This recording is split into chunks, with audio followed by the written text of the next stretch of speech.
नमस्कार साथियों, SR online study classes में मैं सुरेंद्र चौधरी आज आपके बीच में लेकर आया हूँ सिसोदिया राजवंश का इतिहास भाग 2। उदय सिंह प्रथम 1468 से 73 तक। इन्हें उदयकरण उदा के नाम से भी जाना जाता है। ये महाराणा कुंभा के पुत्र थे।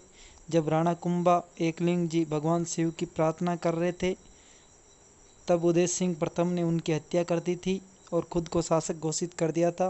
वे एक क्रूर शासक था। 1473 में उनकी मौत बिजली गिरने से हुई थी। राणा रायमल 1473 से 1508 वे राणा कुंभा के पुत्र थे। उनके शासन के आरंभिक दिनों में ही मालवा के शासक गियास शाह ने चित्तौड़ पर आक्रमण किया, किंतु उन्हें सफलता नहीं मिली। इसके शीघ्र बाद गियास खां के सेनापति जफर खान ने मेवाड़ पर आक्रमण किया, किंतु वे भी मांडलगढ़ और खैराबाद में पराजित हुआ। रायमल ने राव जोधा की बेटी श्रृंगार देवी से विवाह करके राठौड़ों से शत्रुता समाप्त कर दी। रामशंकर व समया संकट नामक तालाब बनवाए। चित्तौड़ के दुर्ग में स्थित अद्भुत जी के शिव मंदिर का निर्माण और एकनाथ जी की मंदिर का पुनर्निर्माण कराया। रायमल की रानी श्रृंगार देवी ने गोसुंडी की प्रसिद्ध बावड़ी का निर्माण करवाया था। राणा सांगा राणा संग्राम सिंह 1509 से 1528। जन्म 12 अप्रैल 1482 को। राणा सांगा उर्फ राय सिंह उर्फ रायमल का पुत्र था। इनकी माता का नाम रतन कुमारी था। ये मेवाड़ का प्रतापी शासक था। यह हिंदूपत कहलाता था। कर्नल जेम्स टोड ने राणा सांगा को सैनिक का भग्नावशेष कहा। उनके अनुसार राणा सांगा के दरबार में 7 राजा, 9 राव, 104 सरदार बैठते थे। प्रारंभ में राणा सांगा और उनके भाई जयमल, रायसिंह, पृथ्वीराज सिसोदिया, जिसे इतिहास में उड़ना राजकुमार कहा जाता है, इनके बीच भविष्यवाणी को लेकर आपस में लड़ाई हुई। अजमेर के करमचंद पंवार ने राणा सांगा को उनके भाइयों से बचाकर उनको संरक्षण प्रदान किया। उनके बड़े भाइयों की मृत्यु के उपरांत राणा सांगा 24 मई 1509 को मेवाड़ की गद्दी पर आसीन हुआ। पृथ्वीराज सिसोदिया ये इतिहास में उड़ना पृथ्वीराज नाम से प्रसिद्ध है। पृथ्वीराज ने अजमेर के किले का जीर्णोद्धार करवाकर अपनी पत्नी तारा के नाम पर उनका नाम तारागढ़ कर दिया। पृथ्वीराज को उसके बेनोई सिरोई के जगमाल ने धोखे से मरवा दिया। महाराणा सांगा के उपनाम मानवों का खंडहर। कई जख्मों की वजह से, सैनिकों का भग्नावशेष, 80 घाव होने के कारण, सिपाही का अंश, हिंदूपत, सभी राजपूतों का नेतृत्व करने के कारण राणा सांगा को कहा जाता है। महाराणा सांगा के राज्याभिषेक के समय अन्य राज्यों के प्रमुख शासक दिल्ली सल्तनत का सिकंदर लोधी था, गुजरात का महमूद शाह बेगड़ा और मालवा का नासिर शाह खिलजी। दिल्ली सल्तनत व राणा सांगा। खातौनी का युद्ध बूंदी 1517 में। इस युद्ध में राणा सांगा का एक हाथ कट गया तथा तीर लगने से एक पैर खराब हो गया था। बाड़ी का युद्ध धौलपुर 1518। इस युद्ध में सांगा ने मियाँ मक्खन और मियाँ हुसैन के नेतृत्व वाली दिल्ली सल्तनत की सेना को शिकस्त दी थी। गागरोन झालावाड़ का युद्ध। ये युद्ध 1519 को लड़ा गया था। गागरोन का शासक मेदिनी राय था।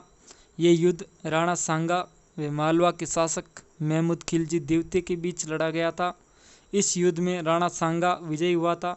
महमूद खिलजी को बंदी बनाया तथा बाद में रिहा कर दिया गया। बयाना युद्ध 16 फरवरी 1527 को सांगा ने बाबर की सेना को हराकर बयाना दुर्ग पर कब्जा कर लिया।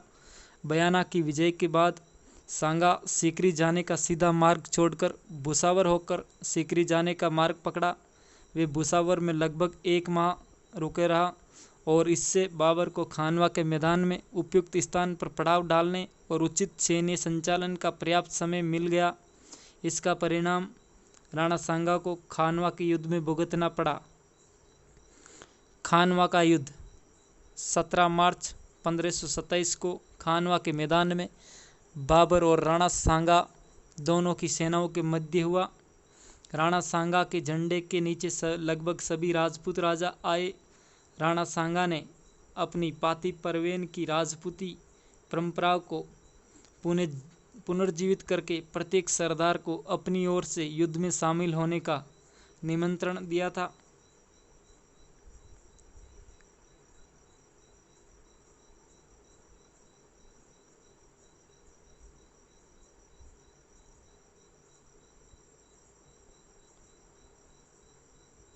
खानवा युद्ध में भाग लेने वाले अन्य शासक: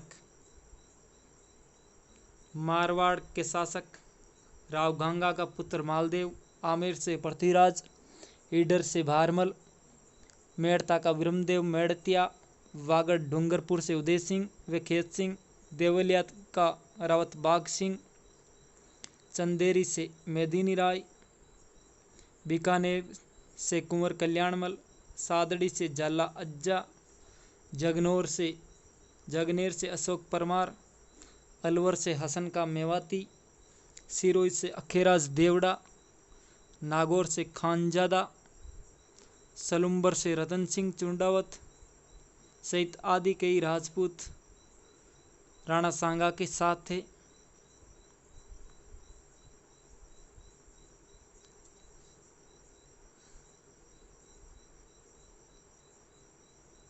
बाबर ने खानवा के युद्ध में कई महत्वपूर्ण घोषणाएं की थी, जिनकी वजह से ही खानवा युद्ध में विजय मिली थी। एक तो बाबर ने सैनिकों के ऊपर से तमगा कर हटा दिया था, शराब नहीं पीने की कसम खाई, युद्ध को जिहाद धर्म युद्ध घोषित किया। खानवा राजस्थान का प्रथम युद्ध है जिसमें तोप खाने का प्रयोग हुआ। युद्ध में बाबर के तोपची मुस्तफा रूमी उस्ताद अली थे। युद्ध में ईरान के राजदूत सुलेमान आका सिस्तान हुसैन थे। खानवा युद्ध में राणा सांगा के एक तीर लगने से मूर्छित हो जाने के कारण जाला अज्जा ने राजचिन्ह धारण करके युद्ध का नेतृत्व किया और प्राण गंवाए। पराजय का मुख्य कारण राणा सांगा की प्रथम विजय के बाद तुरंत ही युद्ध ने करके बाबर को तैयारी करने का समय देना था। राजपूतों की तकनीक भी पुरानी थी। बाबर की युद्ध की नवीन व्यूह रचना तुलुगमा पद्धति से राजपूत अनभिज्ञ थे। बाबर की सेना के पास तोपें और बंदूकें थी, जिससे राजपूत सेना की बड़ी हानि हुई और युद्ध में हार हुई। खानवा युद्ध में जब महाराणा सांगा मूर्छित हो गया तब राजपूत उसे बसवा गांव लेकर पहुंचे। तब महाराणा सचेत हुए और उन्होंने युद्ध के बारे में पूछा। राजपूतों ने सारा वृतांत सुनने के बाद राणा सांगा बहुत उदास हुए। बाद में सांगा बसवा से रणथंभौर चले गए। बाद में बाबर राजपूतों पर आक्रमण कर उसकी छवि को नष्ट करने के विचार से 19 जनवरी 1528 को चंदेरी पहुंचा। चंदेरी के मेदिनी राय की सहायता करने तथा बाबर से बदला लेने के लिए सांगा चंदेरी की ओर प्रस्थान किया और कालपी से कुछ दूर इरिच गांव में डेरा डाला, जहां उनके साथी राजपूतों ने जो नए युद्ध के विरोधी थे उनको फिर से युद्ध में प्रविष्ट देकर विष दे दिया। कालपी नामक स्थान पर ही 30 जनवरी 1528 को राणा सांगा का स्वर्गवास हो गया था। उनको मांडलगढ़ लाया गया था और यहीं इनका अंतिम संस्कार किया गया था और महाराणा सांगा की यहीं पर समाधि है मांडलगढ़ में। मृत्यु 30 जनवरी 1528 को कालपी में हुई थी। राणा सांगा का स्मारक। महाराणा सांगा का स्मारक बसवा गांव जिला दौसा में है। सांगा का दाह संस्कार मांडलगढ़ भीलवाड़ा में हुआ। राणा सांगा की छतरी मांडलगढ़ भीलवाड़ा में है, जो जगनेर के अशोक परमार ने बनवाई थी। महाराणा रतन सिंह द्वितीय 1528 से 1531 तक शासन किया। महाराणा विक्रमादित्य 1531 से 1536 तक। राणा सांगा का अल्पवयस्क पुत्र, माता का नाम रानी कमलावती। माता कर्णावती या कमलावती संरक्षक के रूप में कार्य किया। रानी कर्मावती ने बहादुर शाह के आक्रमण के समय 1533 में हुमायूं को राखी भेजी, लेकिन हुमायूं सहायता करने नहीं पहुंचा। सन 1534 में बहादुर शाह ने दूसरी बार चित्तौड़ पर आक्रमण किया। उस समय रानी कर्णावती ने अपने पुत्र विक्रमादित्य व उदय सिंह को उसके ननिहाल बूंदी भेज दिया था। उस समय चित्तौड़ में युद्ध का नेतृत्व देवलिया के रावत बाघ सिंह ने किया और कर्णावती के नेतृत्व में जौहर हुआ। ये चित्तौड़ के इतिहास का दूसरा शाखा कहलाता है। चित्तौड़ का प्रथम शाखा रतन सिंह के समय हुआ था। पद्मिनी के नेतृत्व में जौहर हुआ था। बनवीर 1536-37 वह कथित रूप से पृथ्वीराज, जो राणा सांगा का बड़ा भाई था, पृथ्वीराज और उनकी नौकरानी का बेटा था, बनवीर ने विक्रमादित्य की हत्या कर दी थी। पन्नाधाय ने अपने पुत्र चंदन का बलिदान देकर उदय सिंह के प्राणों की रक्षा की थी। चित्तौड़गढ़ दुर्ग में तुलजा भवानी व नवलखा महल की स्थापना बनवीर ने की थी।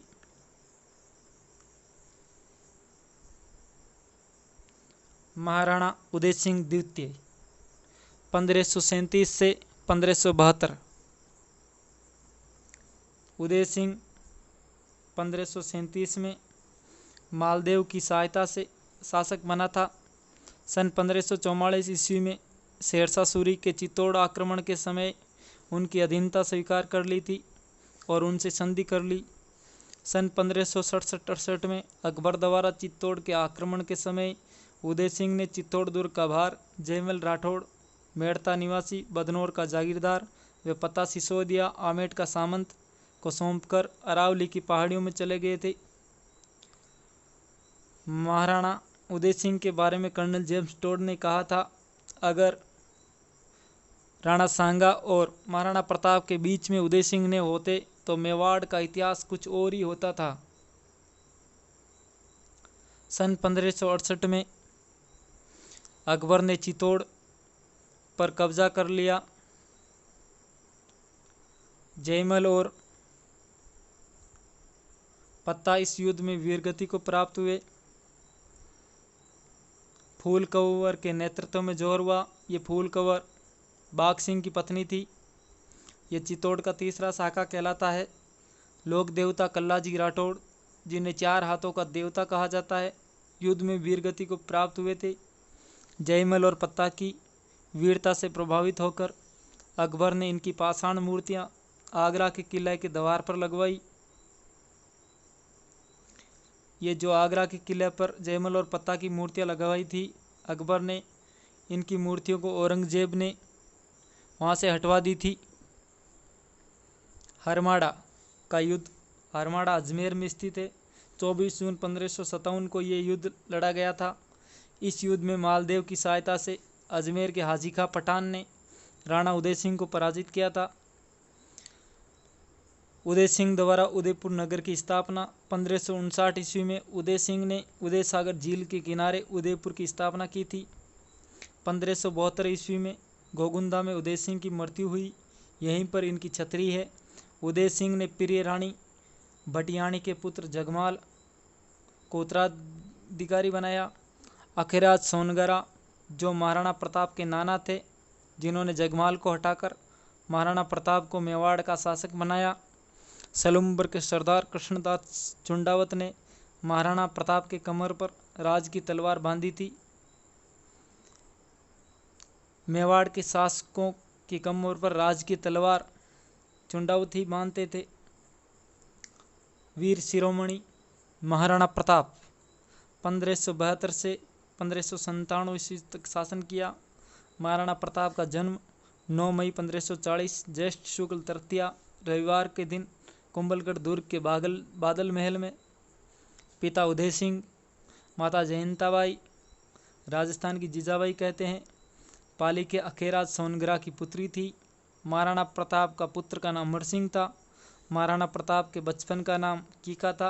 कीका का शाब्दिक अर्थ छोटा बालक होता है। महाराणा प्रताप का राज्याभिषेक, पहली बार राज्याभिषेक गोगुंदा में 28 फरवरी 1572 को हुआ। लेकिन परंपरा के अनुसार विधिवत रूप से महाराणा प्रताप का राज्याभिषेक कुंभलगढ़ में 1572 को फिर से किया गया था। अकबर द्वारा महाराणा प्रताप को समझाने हेतु भेजे गए शिष्टमंडल जलाल खां को 1572 में भेजा, मान सिंह को मई जून 1573 में भेजा, भगवंत दास को 1573 में भेजा, टोडरमल को नवंबर दिसंबर 1573 में भेजा गया। हल्दी घाटी का युद्ध 18 जून 1576, कहीं कहीं 21 जून भी दे रखी है तारीख। हल्दी घाटी के उपनाम गोगुंदा का युद्ध बदायूं ने कहा, खमनोर का युद्ध अबुल फजल ने कहा, मेवाड़ की थर्मोपली कर्नल जेम्स टोड ने कहा, बादशाह बाग का युद्ध आशीर्वाद लाल श्रीवास्तव ने कहा, रक्तलाई का युद्ध, बनास का युद्ध और हाथियों का युद्ध ये हल्दी घाटी युद्ध के अन्य उपनाम हैं। अकबर द्वारा हल्दी घाटी युद्ध की योजना।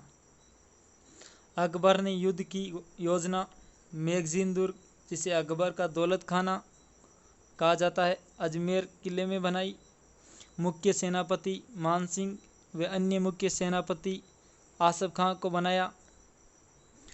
अजमेर से मान सिंह ने अपना पड़ाव मांडलगढ़ में डाला, यहाँ 2 माह तक रुका। इसके बाद मोलेला गांव राजसमंद व बाद में खमनौर राजसमंद में अपना पड़ाव डाला। मान सिंह की हरावल सेना का नेतृत्व सैयद खां, आसफ खां, जगन्नाथ कछवा ने किया। चंदावर सेना का नेतृत्व मिहितर खान ने किया।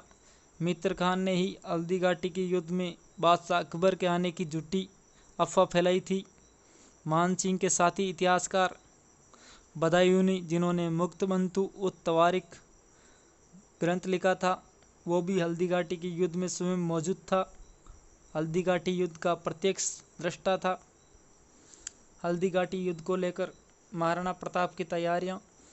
महाराणा प्रताप ने युद्ध की योजना कुंभलगढ़ दुर्ग में बनाई थी। गोगुंदा में अपना पड़ाव डाला। महाराणा की हरावल सेना का नेतृत्व हकीम का सूरी ने किया। ये महाराणा के एकमात्र मुस्लिम सेनापति थे। हकीम का सूरी का मकबरा खमनौर राजसमंद में है। महाराणा की चंदावर सेना का नेतृत्व भील राणा पुंजा ने किया। पुंजा पुन का गांव उदयपुर का निवासी था। पुंजा भील, जिससे महाराणा प्रताप ने राणा लगाने की इजाज़त दी थी। मेवाड़ के सिक्कों में और मेवाड़ के राजध्वज में एक और महाराणाओं का, दूसरी ओर पुंजा भील का चित्र है। मुगलों के हाथियों के नाम। गजराज, राजमुक्ता, रण मंदिर, मर्दाना। मर्दाना हाथी पर मानसिंह स्वयं सवार था। महाराणा प्रताप के हाथियों के नाम लूणा, राम प्रसाद। अकबर ने इसका नाम पीर प्रसाद कर दिया था। घोड़े का नाम चेतक, काठियावाड़ी नस्ल का घोड़ा। इसका स्मारक बलीचा गांव राजसमंद में है। अकबर और महाराणा प्रताप के सेनाओं की संख्या। खयाता के अनुसार राणा प्रताप के पास 20,000, अकबर के पास 80,000। नैणसी के अनुसार प्रताप के पास 10,000, अकबर के पास 40,000। बदायूनी के अनुसार प्रताप के पास 3,000 और अकबर के पास 5,000 सेना थी।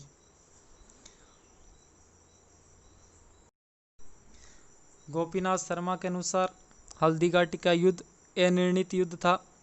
हल्दी घाटी के युद्ध में महाराणा प्रताप के घायल होने पर राज चिन्ह जाला बिद्दा, जाला सज्जा, जाला मन्ना ने धारण किया। हल्दी घाटी युद्ध के बाद महाराणा प्रताप कलिहार गांव उदयपुर पहुंचे। यहां घायल सैनिकों का उपचार किया। आवरगढ़ को अस्थायी राजधानी बनाई। इसके बाद आगे के युद्धों का संचालन कुंभलगढ़ से किया। अकबर का आगमन। अकबर अजमेर से मेवाड़ की ओर रवाना हुआ, गोगुंदा को जीत लिया, फिर हल्दी घाटी को देखने गया। तत्पश्चात उदयपुर को जीतकर इसका नाम मुहम्मदाबाद कर दिया। अकबर ने उदयपुर फखरुद्दीन व जगन्नाथ कछवा को सौंपा। इसके बाद डूंगरपुर बांसवाड़ा की ओर गया। बांसवाड़ा का शासक प्रताप सिंह व डूंगरपुर शासक आसकरण ने अधीनता स्वीकार कर ली अकबर की। हल्दी घाटी युद्ध के बाद के अभियान। स्वयं अकबर 1576 में, शाहबाज खां 1578 से 80, रहीम खान खाना 1580, जगन्नाथ कछावा 1580। हल्दीघाटी युद्ध के बाद मुगलों द्वारा स्थापित की गई प्रमुख चौकियाँ: दिवेर, राजसमंद, देवारी, उदयपुर, देसूरी, पाली, देवल, डूंगरपुर। शाहबाज खान का आक्रमण। प्रथम आक्रमण कुंभलगढ़ के नज़दीक केलवाड़ा में शिविर डाला। अप्रैल 1568 में शाहबाज खां कुंभलगढ़ को जीत लिया। शाहबाज खान ने दुर्ग गाजी खां को सौंप दिया। दूसरा आक्रमण शाहबाज खान ने 1578 में दोबारा फिर आक्रमण किया। तृतीय आक्रमण 1579 ईस्वी में। इस समय महाराणा आबू की ओर चले गए। आबू के नज़दीक लोयाना के राव दूल्हा के यहाँ रहे। रहीम का आगमन 1580। शेरपुरा से रहीम खान खाना के परिवार को अमर सिंह ने गिरफ्तार कर लिया। महाराणा के कहने पर परिवार को छोड़ दिया। दिवेर का युद्ध अक्टूबर 1582। विजयादशमी के दिन सुल्तान खान को मारकर दिवेर चौकी को जीत लिया। यहीं से महाराणा प्रताप के विजयों की शुरुआत मानी जाती है। दिवेर युद्ध को महाराणा प्रताप की गौरव का प्रतीक कहा जाता है। कर्नल जेम्स टोड ने दिवेर के युद्ध को मेवाड़ का मैराथन कहा है। जगन्नाथ कछावा का आगमन 1584 ईस्वी में। प्रताप के विरुद्ध अकबर का ये अंतिम अभियान था। चावंड राजधानी 1585 ईस्वी में बनाया। लूना चावंडिया राठौड़ को हराकर महाराणा ने अंतिम राजधानी चावंड को बनाई। चामुंडा माता का मंदिर बनवाया। ये चावंड राजधानी 1615 तक रही थी। 19 जनवरी 1597 को महाराणा प्रताप की धनुष की प्रतिष्ठा खींचते समय आंतों में खिंचाव के कारण मृत्यु हुई। उनका दाह संस्कार बारडोली उदयपुर में हुआ। यहाँ केजड़ बांध के नज़दीक महाराणा प्रताप की 8 खंभों की छतरी है। महाराणा प्रताप के स्मारक हल्दीघाटी राजसमंद, फतेह सागर झील उदयपुर और पुष्कर अजमेर। 1946 में जयंत देसाई के निर्देशन में महाराणा प्रताप नाम से सफेद श्याम फिल्म बनी थी। 2013 में सोनी टीवी ने भारत का वीर पुत्र महाराणा प्रताप नाम से धारावाहिक प्रसारित किया था, जिसमें बाल कुंवर प्रताप का पात्र फैजल खान ने और महाराणा प्रताप का पात्र शरद मल्होत्रा ने निभाया था। 2013 में भारत का वीर पुत्र महाराणा प्रताप, बाल कुंवर का फैजल अली ने और महाराणा प्रताप का शरद मल्होत्रा ने। वीडियो देखने के लिए सभी साथियों का बहुत बहुत धन्यवाद। आप सबका प्रेम सहयोग ऐसे ही बना रहे। अगर आप लोगों को ये जानकारी अच्छी लगी तो ज़्यादा से ज़्यादा मेरे चैनल को सब्सक्राइब, लाइक और शेयर ज़रूर करें। बेल आइकन की घंटी को दबाएं। धन्यवाद।